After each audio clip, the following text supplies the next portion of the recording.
پیارے بچوں السلام علیکم۔ آج ہم دوسری جماعت کا سبق نمبر 12 پڑھیں گے جس کا نام ہے خرگوش اور گینڈا۔ ایک خرگوش کی ایک گینڈے سے دوستی ہوگی، دونوں اکٹھے کھاتے اور اکٹھے سیر کرتے۔ سب جانور اور پرندے ان دونوں کی دوستی کی مثالیں دیتے، لیکن گینڈا خرگوش پر اپنی طاقت کا ہر وقت رعب جماتا۔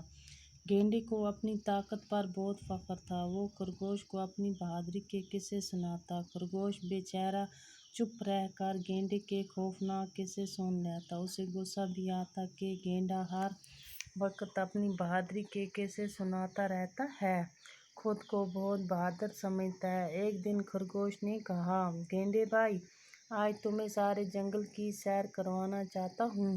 گینڈا خوش ہو گیا اور اس نے کہا، ہاں ہاں چلو، میں تیار ہوں۔